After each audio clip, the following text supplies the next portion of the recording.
Finally, after 21 years, LEGO have remade one of my dream sets. We had the brand new LEGO Marvel set, Spider-Man vs. Doc Ock train scene. So this released August 1st, and originally I was actually going to wait for a sale, but I saw it in the shop and I couldn't resist it because I wanted it for so long. So this of course is based on the iconic scene from Spider-Man 2, one of my all-time favorite superhero scenes. The set contains 393 pieces and retail for £44.99 here in the UK, and it's $54.99. So the UK price is actually pretty good. We of course get the train build, as well as 4 minifigures including a new Spider-Man, a new Doc Ock, Jonah Jameson, as well as Aunt May. So let's take a closer look at these minifigures. Our first minifigure of course is Tobey Maguire's Spider-Man, who's my personal favourite, so I'm so excited to get him again in LEGO. Last time we saw him was in the No Way Home set, and this is pretty much the same variation with the same face print, as well as drum molded boots. But he has a new torso print with some battle damage, which is a really cool variation. And I believe this is our first and only Spider-Man to actually have battle damage on him. And that's one thing I loved about the earlier movies was how damaged Spider-Man became in all different fights. So it's great to see it in LEGO form. Really great torso print, and he does have the same back printing with the big red spider. He also comes with a brand new Peter Parker face print,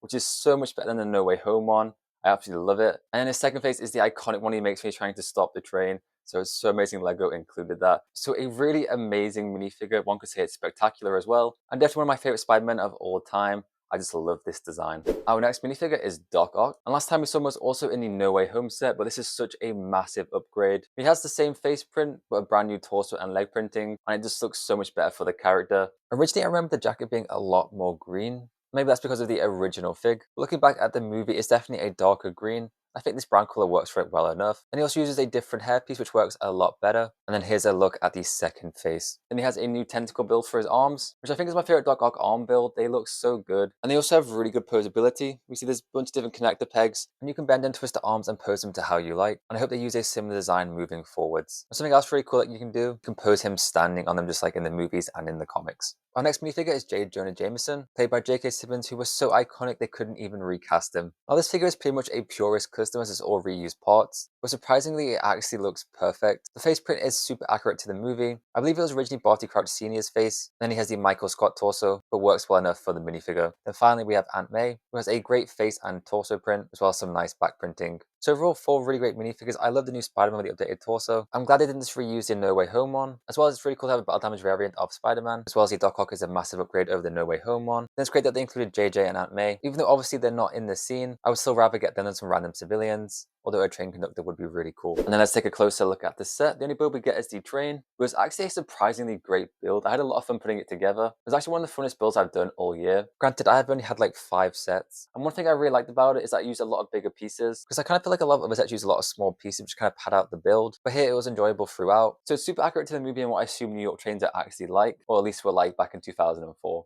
Then on both sides we get stickers for some smashed glass, as well as a few different connection ports to connect our minifigures to. At the bottom we get 2 sets of wheels, and the train actually rolls really well. It's also incredibly sturdy, which is great because kids can play with it without worrying about smashing it to pieces or it crumbling in their hands. Then taking a look at the front of the train, it's a really simple build. We get a Bay Ridge sticker on the front, as well as a peg to place our Spider-Man minifigure. And there's also a connection port at the bottom, where you could connect it to other trains, or you could buy multiples of these sets and combine them all together. That would be incredibly expensive, so I definitely won't be doing that. Then taking a look on the opposite side, it's the exact same build. We get the same sticker window, as well as the same connection ports, and it's the same build here as well. The train also has an interior, which you can access just by pulling off these 2 panel pieces. A small cut here, because I somehow messed that up, but it is really simple to do, trust me. Then taking a look at the interior, it's really simple. We get 2 sets of seats for the passengers, and then 2 conductor seats as well. So it is unfortunately pretty cramped, but it just fit a few minifigures inside, so we can place J. Jonah Jameson sitting down here. But it would be pretty difficult to recreate though. You want him, you have to go through us scene. Which is probably the only disappointing thing about this set, is just the crampedness of the interior. So overall, I really love this build, considering it's such a simple grey block.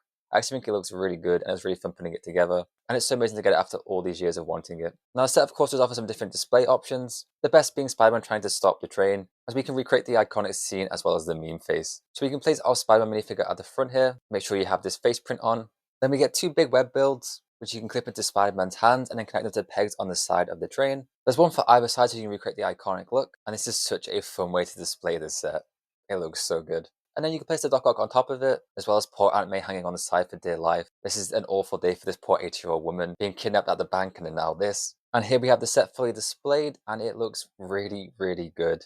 I'm super happy with the way it turned out. And then one final thing for the set, we can actually disconnect the wheels here. Then we have like a turntable style piece, which enables the wheels to rotate slightly. which I'm guessing allows it to turn on tracks. And that is it for Spider-Man vs. Doc Ock train scene. Now, I knew I'd like this set because I'm a massive Sam Raimi fan, I grew up with these movies, but I ended up really loving this set more than I thought I would. I had a lot of fun with the build, and I think the train looks really good. There's a few issues like a cramped interior and the lack of a train track, and we get 4 amazing minifigures. Especially the new updated Doc Ock is a massive upgrade, and I love the new Spider-Man with battle damage. It's such a cool variant to get. So I would 100% recommend getting this set, especially if you're a big Sam Raimi fan. Now, I think for pretty much every single one of my reviews, I've said get it on a discount. This is one of the few times I've actually bought a set full price lately, and I do not regret it. So hopefully this is the first of many Sam Raimi sets. I really want the symbiote Spider-Man suit, as well as the Spider-Man 3 Final Battle. As always, I hope you enjoyed the video. Let me know what you think of this set. Have you bought it already, or are you waiting for a discount on it?